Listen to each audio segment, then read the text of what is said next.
Minha esposa traiu todo mundo. Mas o karma chegou. Ela não traiu só a mim. Ela traiu as amigas. Traiu a família. Traiu cada pessoa que apostou nela. E o karma? O karma não mandou aviso. Não mandou carta. Não pediu licença. Ele simplesmente chegou. Era um domingo de manhã quando eu encontrei o primeiro sinal. Não estava procurando nada. Estava arrumando a sala, jogando papel velho fora. Aquele tipo de tarefa automática de fim de semana que você faz sem pensar. Encontrei um recibo dobrado embaixo do estofado do sofá. Um jantar. Num restaurante que eu nunca havia estado. Numa quinta-feira à noite em que ela havia dito que estava na casa da mãe dela porque a mãe não estava bem. Data, hora, valor para 2. Eu fiquei olhando pro recibo por um longo tempo. Depois dobrei de volta. Coloquei no bolso. E não disse nada. Comecei a prestar atenção de um jeito que eu nunca havia prestado antes. Não de forma paranoica. De forma silenciosa. Aquele tipo de atenção que você desenvolve quando algo muda dentro de você e você ainda não sabe exatamente o que mudou, mas sabe que não tem volta. Percebi coisas que estavam na minha frente há meses sem que eu tivesse visto. O perfume diferente numa terça-feira sem ocasião especial. A história do happy hour que ela contou 2 vezes com detalhes diferentes. O nome que aparecia com frequência demais nas conversas, sempre com contexto, sempre com justificativa, sempre com aquela naturalidade de quem está praticando. Marcos. Colega de trabalho. Casado também. 2 filhos.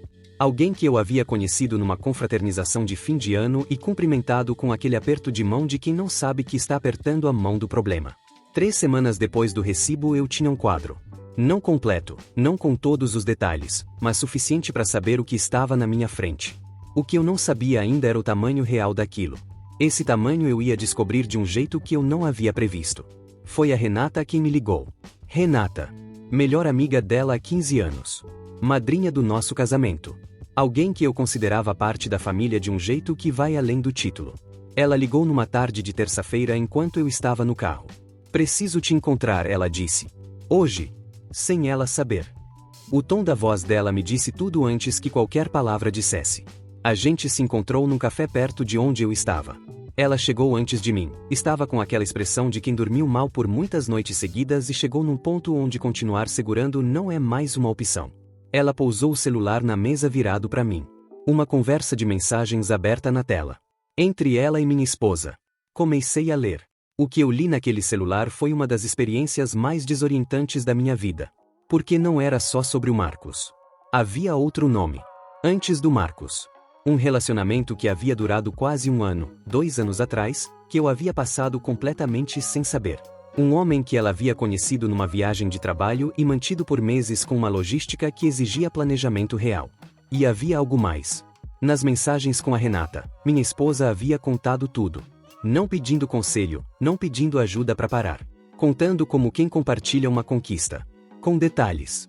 Com aquele tom de cumplicidade que pressupõe que o outro lado vai embarcar junto. Mas a Renata não havia embarcado. Ela havia ficado em silêncio por semanas carregando aquilo. Tentando convencer minha esposa a ser honesta. Levando não como resposta todas as vezes. Até que chegou num ponto onde ficar em silêncio parecia cumplicidade demais. Eu devia ter te ligado antes, Renata disse, com a voz partida.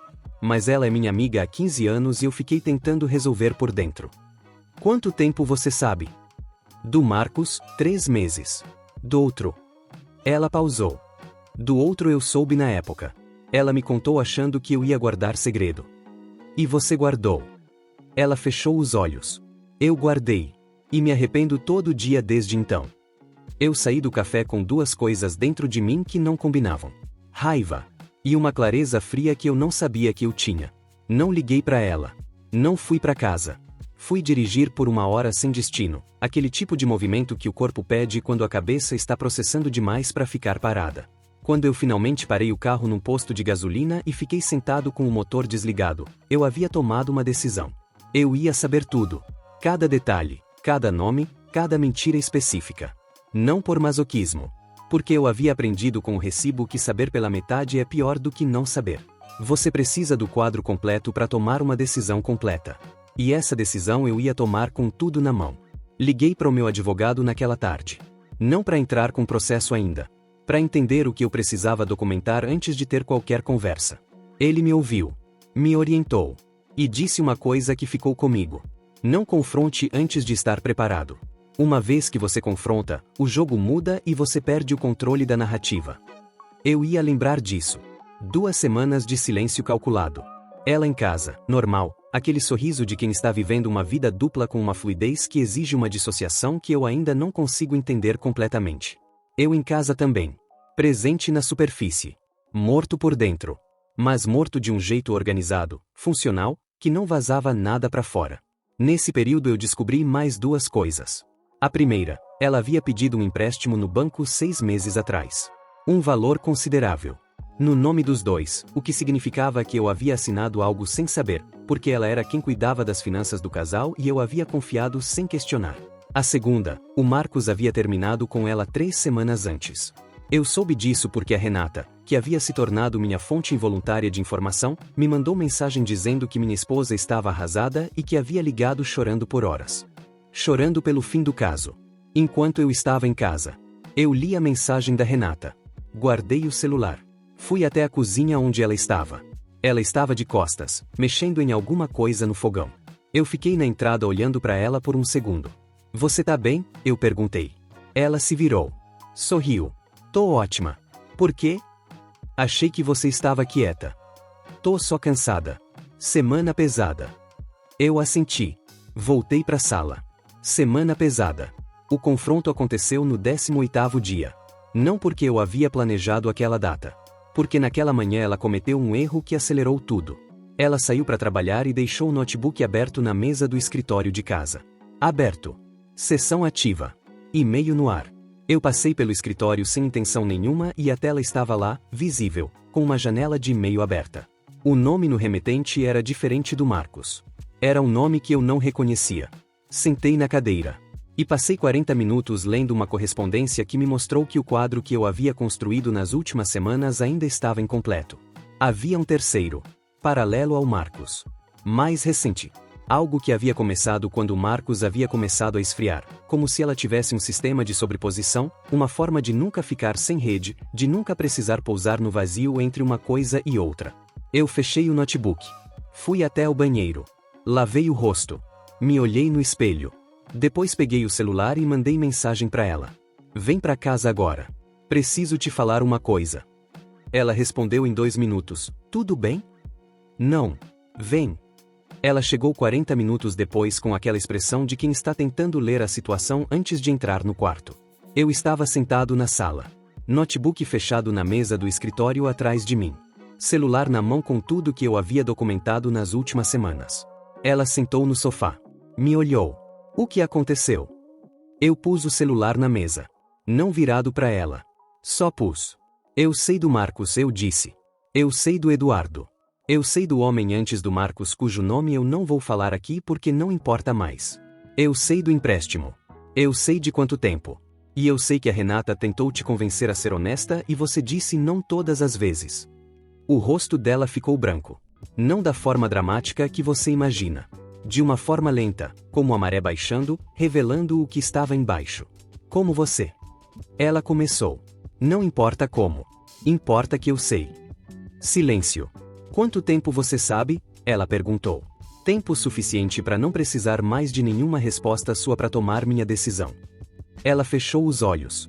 Eu posso explicar. Você pode, eu interrompi. Mas eu não preciso da explicação. Eu precisei dela por um tempo. Agora eu já passei dessa fase. Ela tentou. Devo dar esse crédito. Tentou explicar, tentou contextualizar, tentou encontrar as palavras que pudessem criar alguma brecha no que ela via na minha expressão. Mas existe um ponto numa conversa dessas em que a pessoa do outro lado percebe que não há brecha. Que o que está na frente dela não é alguém em crise emocional que pode ser redirecionado com as palavras certas. É alguém que já processou. Que já chegou do outro lado. Você quer separação, ela disse. Não era pergunta. Eu já conversei com o advogado, eu disse. Ela ficou olhando para mim. Há quanto tempo você estava planejando isso?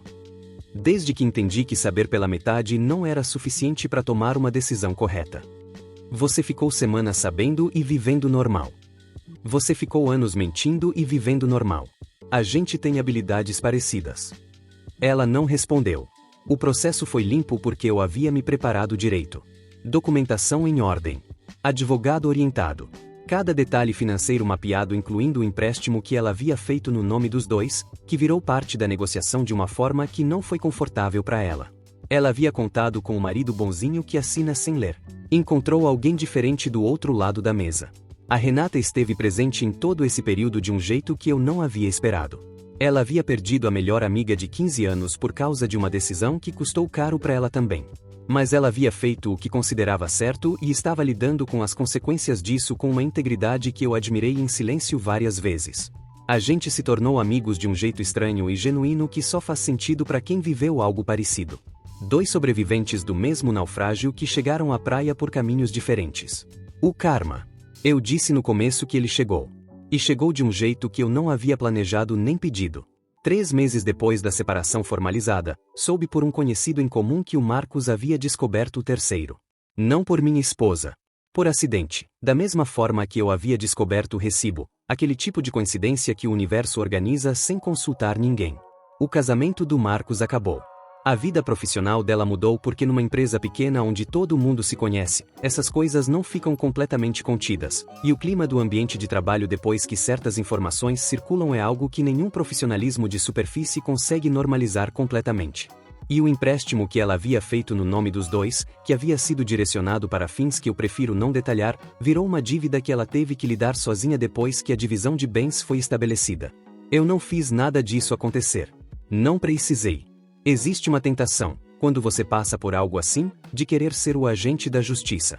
De querer orquestrar o retorno, de querer estar lá para ver o momento em que a conta chega. Eu entendo essa tentação. Eu a senti. Mas o que aprendi é que a melhor coisa que você pode fazer depois de ser traído não é buscar vingança. É se recusar a deixar que o que aconteceu defina quem você vai ser do outro lado. Porque vingança te mantém conectado ao que te machucou. E a única coisa pior do que ser traído é continuar gastando energia na pessoa que te traiu depois que ela saiu da sua vida. 6 meses depois da separação eu estava num bar com o Cláudio e o Eduardo. Aquele tipo de sexta-feira sem pretensão nenhuma, cerveja, conversa, o barulho confortável de um lugar cheio de gente vivendo sua vida. Cláudio me olhou em algum momento da noite e disse: "Você está diferente." Diferente como? Mais leve. Parece que você pousou em algum lugar. Eu pensei na resposta.